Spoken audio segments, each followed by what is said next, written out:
Motorcycle মোটরসাইকেলের ঘন্টা 1 ঘন্টা লাগবো। পুরা ঘন্টা লাগতো না যদি আমি হামহামে যাই। আচ্ছা, আমি কি এই যে কালো যেটা দেখা যাচ্ছে ওইটা বলেন এটা বাংলাদেশের সীমানা? বাংলাদেশে ও, এইটার পরে হচ্ছে ইন্ডিয়া। এখানেই হম আছে। কোন জায়গায় আমি দেখেন তো শনাক্ত করেন তো? এই সামনে এইখানে ওই জায়গায় হামহাম। তারপরে এখান থেকে ঝরনা, হামহাম ঝরনা কি ইন্ডিয়া, হামহাম কি ইন্ডিয়া ভিতরে পড়ছে না বাংলাদেশে পড়ছে? এই যে আমি লামছি যে হ্যাঁ উঠছি যে হ্যাঁ। এইটা লামিয়া ওই পার গেলে ইন্ডিয়া এপার বাংলাদেশ। তা হামিম পড়ছে কোনটা?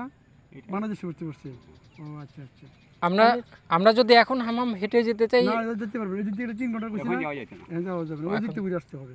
এখন বলে আমি আরেকটা প্রশ্ন বিরক্ত করতেছি, এখন এই যে হামিদুর রহমানের সমাধি কোন দিকে? বীরশ্রেষ্ঠ হামিদুর রহমানের বীরশ্রেষ্ঠ হামিদুর সমাধি রহমান। কবরস্থান। কবরস্থান কোন দিকে? ওই যে হামহামের আগে না পরে? না বহুত পরে, হামিমের পরে না এই পারে। আরো আগে আগে হচ্ছে বীরশ্রেষ্ঠ হামিদুর রহমানের কবরস্থান, তাই তো? তারপরে হচ্ছে এরপরে বহুত আগে যাওয়া লাগবে। তার তো এখানে একটা সামান্য একটা ঘর আছে না, জি। এই ঘরের সামনে তার কবর আছে। ও আচ্ছা আচ্ছা ঠিক আছে, বুঝলাম। তারপরে যে হামহাম, তাই না? জি। ধন্যবাদ ভাই। তা আপনার বাসা কোন দিকে? আপনার বাসা ওই সামনে। ও সাপ্লাই। এরা কটা পরিবার আছে আপনাদের এখানে? হ্যাঁ, কটা পরিবার আছে? আমরা 7 জন। 7টা পরিবার। বই লাগে না? না না ভয় কিছু লাগে না। আপনারা মণিপুরি না না তো? হিন্দু। হিন্দু না? জি। আচ্ছা জি, ঠিক আছে মুরব্বি, ভালো থাকেন। মাত্র 7টা ঘর হচ্ছে আপনারা আছেন, 7 ঘর, সমাজ। একটা সমাজ। এখানে বাজার করেন কোথা থেকে? এই তো না সামনে বাজার লাগছে যে, ও, এইখান থেকে। এখানে বড় গাড়ি খাড়া হয়েছে যে, জি জি জি। তার এপার তো ও আচ্ছা, আচ্ছা, বাজার ঠিক আছে। আপনারা জীবিকা নির্বাহ কি দিয়ে? জীবিকা ওই অর্থাৎ আপনাদের জীবন চলে কিভাবে? জীবন জীবিকা জীবন জীবিকা কিভাবে চলে? এই তো কাজ কাম করে খায়। কি কাজ এখানে, কি কাজ আছে?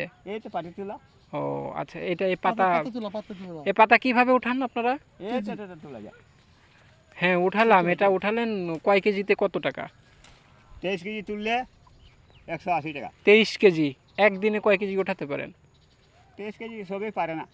ও, তার মানে 180 টাকা। 180 টাকা দিয়ে কি চলে একদিনে? কি করবেন এখন, কষ্ট করে চলাই লাগবে। এটা রেড করা আছে সরকার, কি করে বাগানিরাতে তো সরকার মূল্যায়ন করে না। এই যে তো কিছুদিন আগে তো আপনার যদি হরতাল করছিল, হরতাল তার মানে শেখ হাসিনা প্রধানের উপরে এদের অবস্থা খুব করুণ ছিল। জি জি। এটা ধরেন আমার একটা বড় বাচ্চা আছে, তো কোনখানে অন্য খানে গিয়া রুজি করে ও তে আনে। আচ্ছা আপনার গরু কয়টা? চাইছে গরু বাজার কেমন? গরু বাজার দাম? ওই যে শার্টটা দেখছিলাম, ওই শার্টটা কত বিক্রি করতে পারবেন? খুব বেশি এলে 2.5 লাখ। কয়টা? একটা চাইলোটা না, একটা মূল্য কত বলছে যে ওই যে একটা 60 50 60। ওই যে দেখেছে মাঠে হাঁটতেছে ওইটা এটা তো এটা বাগানের ষাঁড়। এই বাগানেরই সার? বাগানে কি ওই কি উনি প্রজনন করে? এই বাগানে সারা দিন কি ছেড়ে দেওয়া থাকে? এটা মূল্য কত? তা মূলত এটা লাখের উপরে যাইব তো। ও আচ্ছা আচ্ছা, এই বাগানে ওটা ছেড়ে দেওয়া থাকে সারা দিন রাত? হ্যাঁ হ্যাঁ। আচ্ছা, এগুলো